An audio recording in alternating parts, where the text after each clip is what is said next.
Hello guys, तो कैसे हैं आप लोग। उम्मीद करता हूं कि आप सब बहुत अच्छे हैं। दुनिया का दस्तूर है ये, टूट कर चाहोगे वही तोड़ कर जाएगा। आज जो कहानी मैं आपको सुनाने जा रहा हूं वो सच्ची घटनाओं पर आधारित है। ये बात आगरा में सेवला नामक गांव में रहने वाले अशोक की है, जो रानी से बेइंतहा प्यार करता था और मन ही मन में रानी भी अशोक से प्यार करती थी। अगर रानी लोअर कैस्ट की थी और इस बात से रानी अशोक को हमेशा मना करती थी और उसके पीछे ना पड़ने की चेतावनी भी देती थी। मगर अशोक को रानी डांटने के बाद अकेले में अपनी किस्मत को कोसा करती थी कि वो भी ऊंची जाति में पैदा होती तो अशोक से शादी कर सकती थी, ये सोचकर। मगर रानी के लाख मना करने के बावजूद भी अशोक हार मानने वालों में से नहीं था और अपने घर वालों के सामने अपनी मोहब्बत का इजहार कर देता है और रानी से ब्याह भी कर लेता है अपने घर वालों के खिलाफ जाकर। इसी तरह ये दोनों हंसी खुशी अपनी शादीशुदा जिंदगी को बिता रहे थे। मगर शादी के 7 साल गुजर जाने के बावजूद भी इन्हें औलाद ही नहीं होती और इस बात से रानी हमेशा दुख में रहा करती थी और अशोक भी। अशोक को बच्चे ना होने की वजह से उसके पीठ पीछे कई सारे नामों से उसे गाँव वाले बुलाते हैं, नामर्द वगैरह वगैरह। अशोक इन सारी चीजों से तंग आ चुका था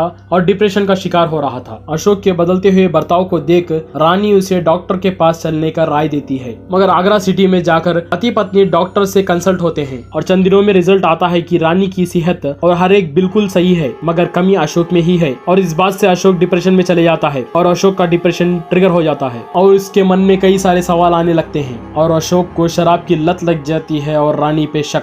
अशोक मन ही मन में ये वहम पैदा कर लेता है कि कहीं रानी उसे छोड़ के किसी और के साथ चली जाएगी और ये अशोक कभी भी नहीं चाहेगा। अशोक रानी से बेइंतहा प्यार करता था, मगर इस बार अशोक बेइंतहा शक भी करने लगा था। रानी किसी से भी बात करती तो अशोक उसे शक की निगाहों से देखता और रात में शराब के नशे में गाली गलौज भी करता। मगर एक दिन जब रानी अपने दूर के रिश्तेदार कजिन के साथ हंसती हुई बात कर रही थी तो अशोक को बहुत ही गुस्सा आता है और वहीं पर रानी के कजिन के साथ झगड़ा करने लगता है और इस बात से रानी बहुत ही गुस्सा हो जाती है, को बुरा भला बोलती है और फिर क्या अशोक भी नाराज होकर घर से बाहर चले जाता है। और फिर रात के वक्त अशोक बहुत ही बुरी तरह से शराब के नशे में था और इस बार गुस्से में भी। और रानी जब सो रही थी अशोक रानी को जिंदा ही जला देता है ताकि रानी उसके सिवा किसी और की ना हो पाए। चंद दिन गुजर जाने के बाद अशोक दूसरी शादी करने की तैयारी कर रहा था और रानी की मृत्यु को अशोक ने एक एक्सीडेंट बताकर पुलिस को गुमराह कर दिया था और चंद को रिश्वत देकर। और फिर जब अशोक अपनी दूसरी शादी की तैयारी में था तब अशोक को अदृश्य शक्तियों का नजर आना शुरू हो चुका था और रानी की आत्मा भी। एक दिन जब अशोक गहरी नींद में था तब अशोक के बिस्तर में से 2 हाथ निकल कर उसका गला दबा देते हैं और अशोक को जिंदा ही जला देते हैं। और इसी तरह ना अशोक किसी और का हो सका